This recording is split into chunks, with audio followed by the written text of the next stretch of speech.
Bonjour à tous, nous allons voir dans cette vidéo comment accéder à l'outil traduction et comment l'utiliser.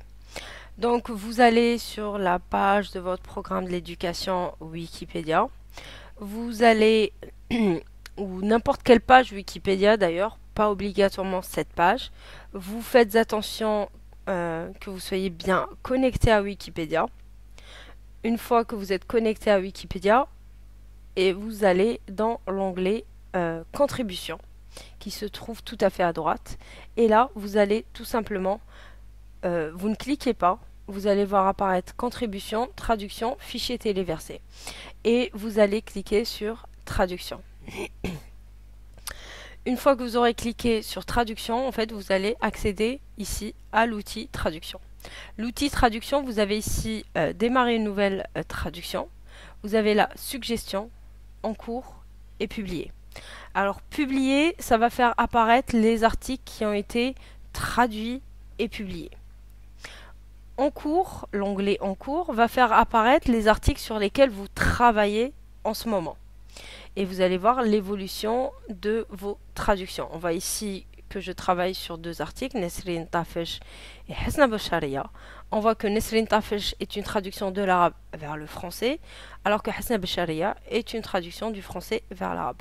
On voit que la traduction de Nesrin Tafesh a bien avancé, or celle de Hasna Bashariya est au milieu, on va dire. Si je veux supprimer un article un article que j'ai choisi de traduire, mais sur lequel je ne désire plus travailler, je vais tout simplement cliquer sur la petite poubelle, la petite corbeille qui se trouve à droite de l'article. Vous avez ensuite un troisième onglet qui est l'onglet suggestion. Et l'onglet suggestion va vous permettre en fait tout simplement de chercher. C'est le moyen que vous aurez pour sélectionner l'article sur lequel vous désirez travailler. Avant toute chose, vous allez sélectionner la langue. De quelle langue vers quelle langue vous désirez travailler. Ici, par exemple, on choisit les articles qui existent en langue anglaise, mais qui n'existent pas en langue française. Vous pouvez aussi décider de faire le contraire. Une traduction, on va sélectionner ici, au lieu d'anglais, on va mettre français. Et on va ici nous répertorier les articles qui existent en français, mais qui n'existent pas en langue anglaise. Vous allez tout simplement voir les titres qu'on vous propose, et une fois que vous aurez sélectionné l'article qui vous intéresse, vous allez pouvoir le cliquer dessus tout simplement et ensuite cliquer sur démarrer la traduction. Il est très important de cliquer sur démarrer la traduction afin que l'article apparaisse chez vous dans l'onglet en cours. Si Bon, là, je ne vais pas sélectionner. Si jamais aucun article ne vous intéresse, des articles proposés ici ne vous intéressent, vous allez tout simplement cliquer sur rafraîchir la suggestion, ce qui va vous donner accès à une nouvelle liste de suggestions. Si, par exemple, l'article Ali Badou m'intéresse, je connais Ali Badou, c'est une personnalité que je connais, l'article m'intéresse, je veux le traduire, je vais cliquer dessus, je veux voir d'abord à quoi ressemble l'article. Je vais tout simplement cliquer ici sur cette redirection qui va me donner accès en fait à l'article en français, bien sûr, Ali Badou. Et je vois que, en effet, l'article existe en français, il existe aussi en arabe, mais il n'existe pas en anglais. J'ai la possibilité donc de le traduire. Je vois voici l'article donc qui m'est proposé et je vais décider de voir est-ce que je le traduis ou pas. Si je décide de le traduire, donc je clique sur démarrer la traduction. Vous avez aussi un autre moyen. Pour effectuer les traductions, on va cliquer sur démarrer une nouvelle traduction. Et là, dans démarrer une nouvelle traduction, on va me donner des propositions. Ok, je peux évidemment changer la langue. Je vais mettre par exemple français, on va me proposer une traduction. On me dit par exemple là l'article Shawqi Ammari, il existe en français, mais il est absent en anglais, donc je peux le traduire vers l'anglais. Je peux ici aussi chercher une page à traduire. Je vais écrire un titre de page que je désire traduire. Je vais mettre par exemple Pikachu. Alors Pikachu, comment ça s'écrit? Pikachu avec un U.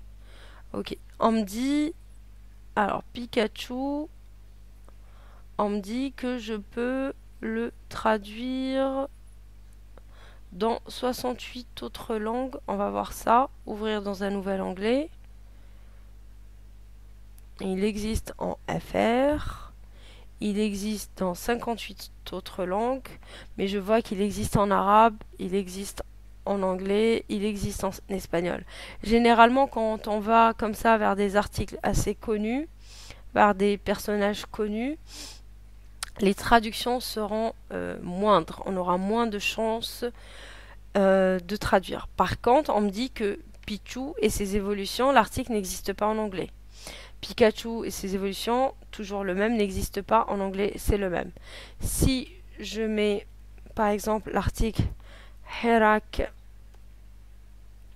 Algérie, je vois que l'article est déjà traduit dans 17 langues.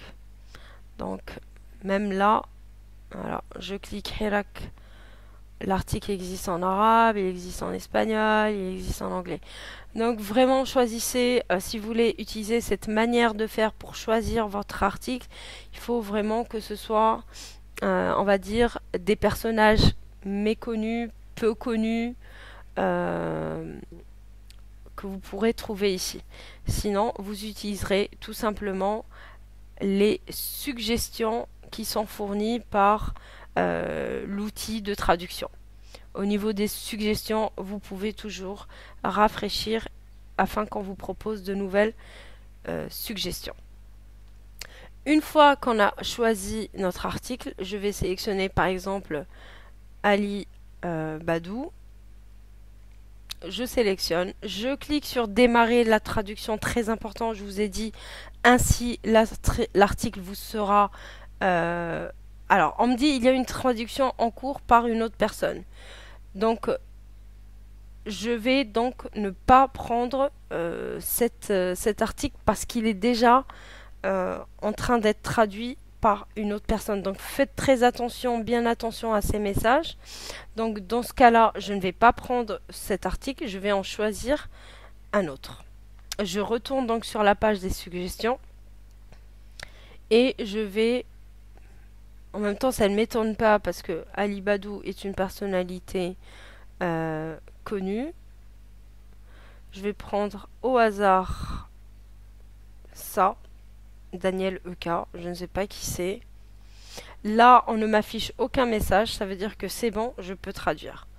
Alors, une fois que je suis sur ma page de traduction, je vais tout simplement prendre bloc par bloc et cliquer sur ajouter une traduction afin que ce soit ajouté.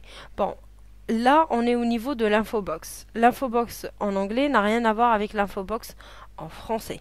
Ce qui veut dire qu'on va vous rapporter un truc minimaliste, mais ça sera à vous ensuite de finaliser la traduction en emmenant la traduction vers votre page brouillon. Vous avez ici au niveau des paramètres, vous pouvez mettre ébauche personnelle. Ça va faire que à la fin, quand vous aurez récupéré toutes les traductions, vous allez aller sur votre page brouillon et là vous pourrez utiliser le code afin de mettre par exemple l'infobox auteur, artiste, etc. L'infobox qu'il faut. Il faut savoir que les infobox ne sont pas les mêmes quand on change de langue. Ce n'est pas les mêmes codes.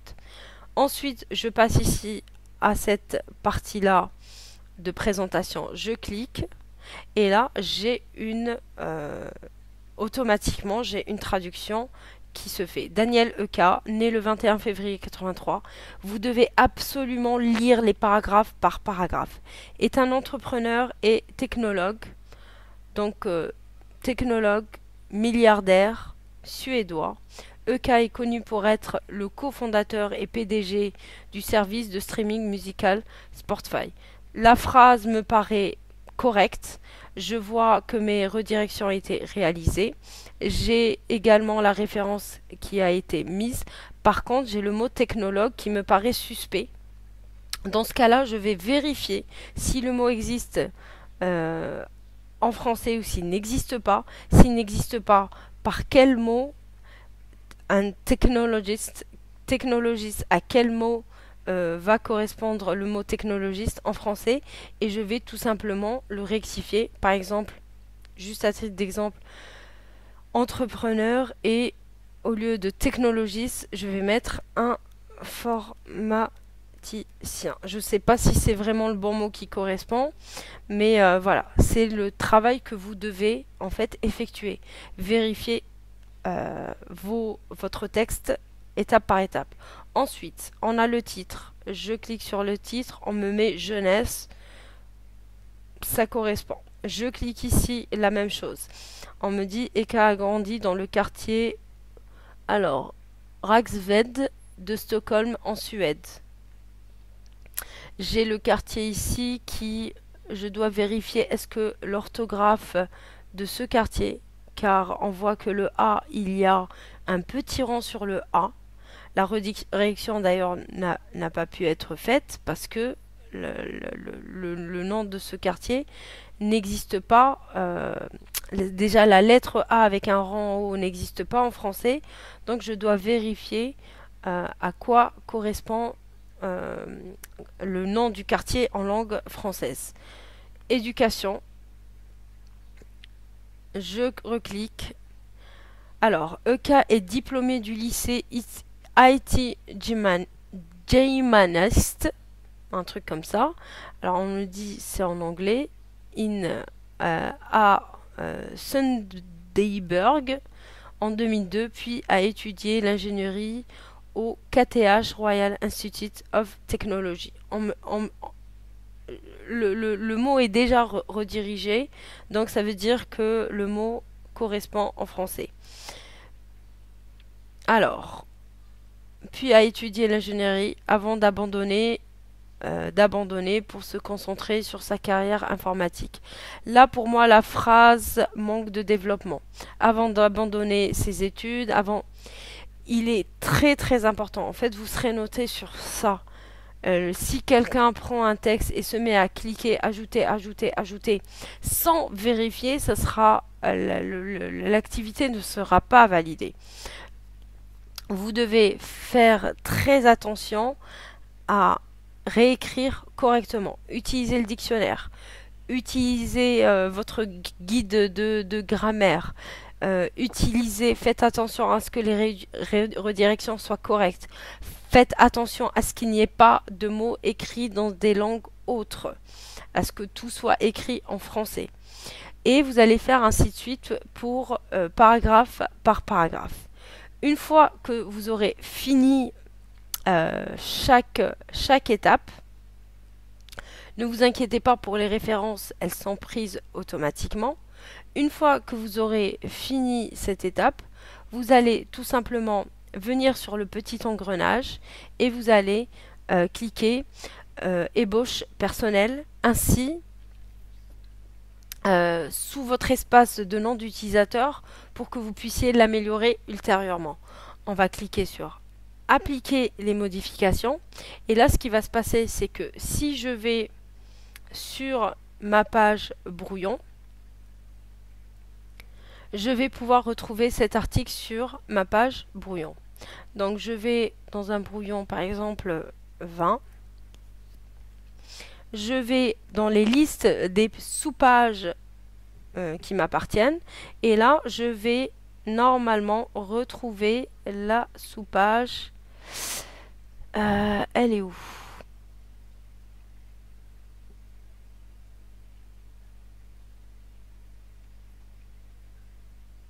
Elle n'est pas là? Pourtant, je l'ai fait passer en brouillon. Je pense peut-être parce que je n'ai pas fini toute la traduction. Ça doit être pour ça. Mais normalement...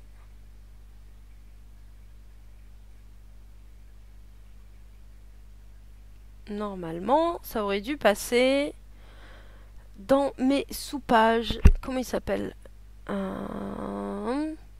Daniel EK. J'ai pas de Daniel EK ici. Je me trompe? Non, il n'y a pas de Daniel EK.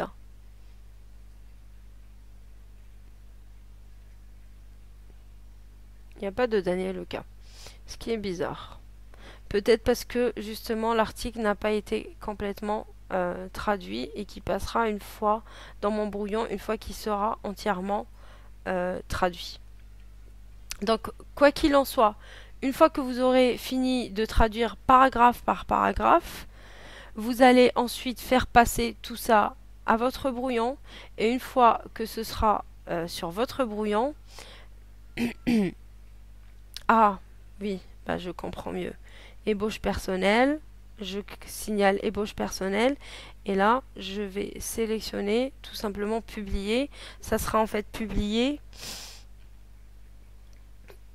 Votre traduction est a encore des problèmes potentiels. Veuillez envisager de vérifier. Ok, publier tout de même. Et là, normalement, ça va être publié sur ma page brouillon.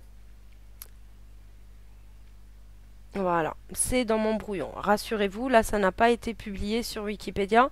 Ça a été publié dans mon brouillon. Et je vais voir si je vais dans le brouillon. Vous voyez les références. J'ai 2 références qui ont été prises. Les catégories, par contre, elles apparaissent là. Vous voyez les catégories, il va falloir les refaire. En fonction des catégories qui existent sur Wikipédia FR. Vous voyez aussi l'infobox. L'infobox n'est pas valide, car c'est une infobox en langue anglaise qu'il va falloir traduire par une infobox en langue française en utilisant le code qui convient. Rappelez-vous, les codes pour les infobox, vous pouvez les retrouver ici. Je vais sur Wikipédia, page du programme, documents et liens utiles. Vous avez ici liste d'infobox. Donc là, dans la liste d'infobox, vous allez récupérer l'infobox qui convient par rapport à ce que c'est l'art, est-ce que c'est le cinéma, etc. Et vous allez copier le code et le mettre cliquer sur modifier le code et introduire le code de l'infobox pour pouvoir y introduire les informations. Mais ce qu'on voit, c'est que les références ont été prises, donc vous n'avez pas à vous casser la tête pour les références. Les redirections ont été prises, vous n'avez pas à vous casser la tête pour ça. Donc l'essentiel de votre travail, ça va être de corriger l'orthographe, corriger les phrases. Est-ce que les phrases sont construites grammaticalement comme il convient en français? Est-ce que l'infobox est construite comme il faut avec le code de Wikipédia FR? Et là, en fait, je vais... Donc on voit que la page a été publiée en tant que sous-page chez moi et non pas sur Wikipédia. Alors ici, je vais revenir dans toutes les traductions. Je vais dans les traductions en cours. Je ne vois plus cette traduction. Elle n'apparaît plus. Normalement, elle devrait apparaître. Elle apparaît dans les publiés. Elle est dans les publiés, mais je vous rassure, toujours en sous-page. Là, je vais continuer la traduction. OK. Et quand je clique sur continuer la traduction, je vais remettre ici, juste pour faire un nouveau truc. Je vais dans toutes les traductions, rester sur la page. Je veux pouvoir accéder aux traductions en cours. Alors, enregistrement à l'instant, ok. Très bien. Là, voilà. Là, normalement, la traduction apparaît dans les en cours. Si je ne veux plus m'occuper de cette traduction, finalement elle ne me plaît pas, je vais tout simplement cliquer sur la corbeille et voilà. Oui, supprimer la traduction, elle ne sera plus chez moi. Ça veut dire que quelqu'un d'autre pourra prendre cet article et le traduire. Je vais sur suggestion, je reviens dans les en cours et normalement elle devrait disparaître. Elle n'a pas encore disparu, mais elle devrait disparaître. Donc voilà en gros comment s'utilise l'outil traduction, comment vous allez devoir, ça va être le sujet de la prochaine activité à réaliser. Vous allez donc devoir, première chose, aller dans les suggestions, choisir un article, ensuite travailler sur l'article au niveau des en cours. Une fois que vous aurez fini les traductions grâce à l'outil, vous allez tout simplement faire passer l'article de l'outil traduction vers une de vos sous-pages sur votre brouillon. Et une fois que ça sera sur brouillon, vous allez pouvoir finaliser ce qui vous reste à faire de correction. Et ensuite, je validerai ou pas votre article. Et une fois que l'article sera validé, il pourra ensuite être publié sur Wikipédia et visible par l'ensemble de l'humanité. Merci et à bientôt pour une autre vidéo.